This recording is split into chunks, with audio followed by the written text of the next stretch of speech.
All right, so this week or update brings things changed completely. I went from last update having no artist to this update being under contract with an illustrator, and then still searching for an animator. The illustrator is actually the one Chris found. I did not want to work with the same people Chris worked with just to keep the competition interesting, but it was too good to pass up. He's local.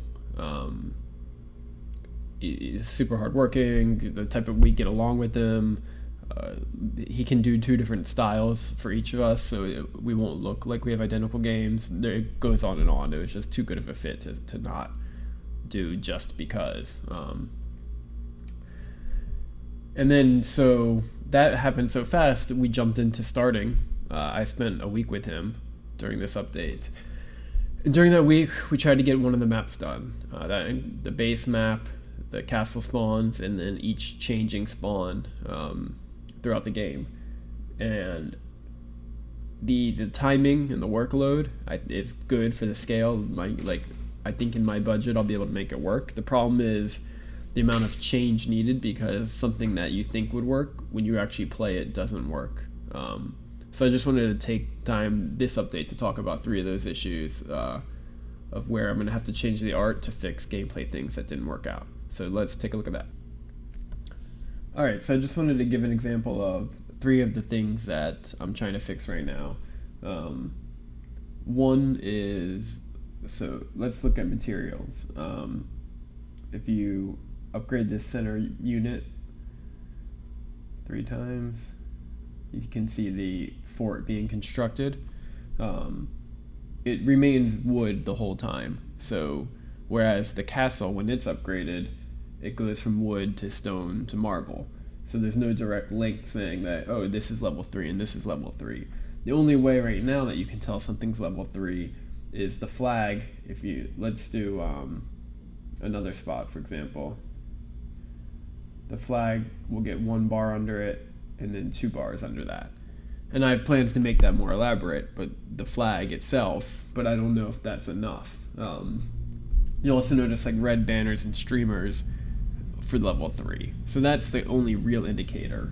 But I'm thinking maybe the stone wall for the farm, or the wood floor for the centerpiece, they could go from wood to stone to marble, the same way the castle does. And that way, at a glance, we have streamers, we have materials, and flags. 3 ways to identify that what level something is at a glance. Because when you're playing, you don't want to have to use energy to think about the levels of your units. The second thing is flag placement. I'm not let's bring in everyone as level 1.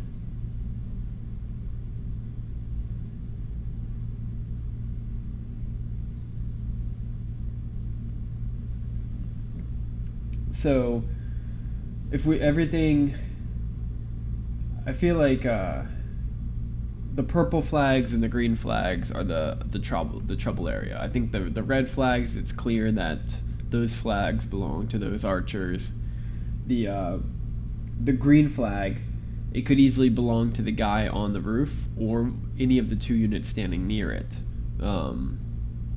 The bottom purple flag is a little detached from the units that are standing there.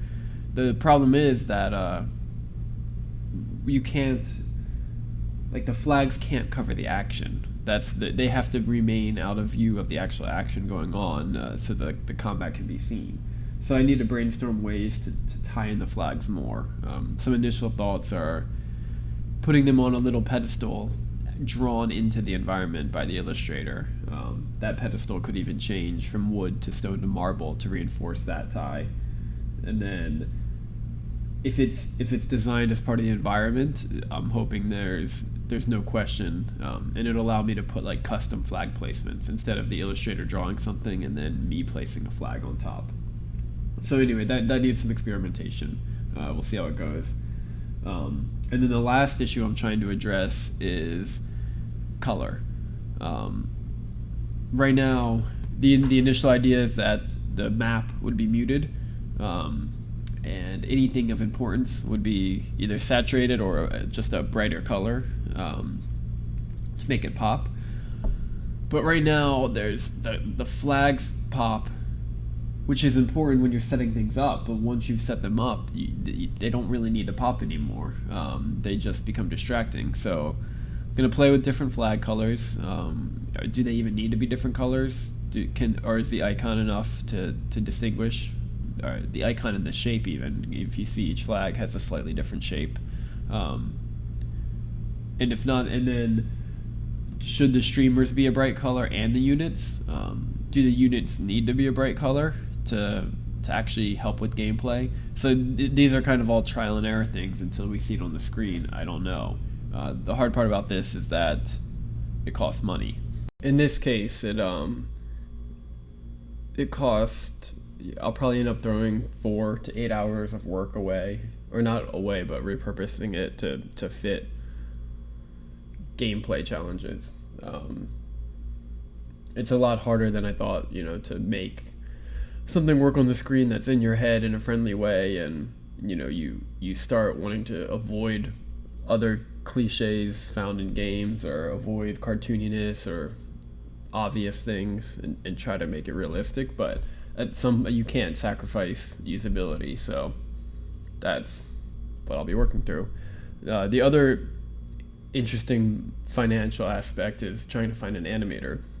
So far, I've gone through 5 or 6 tests to try to find someone to animate the game.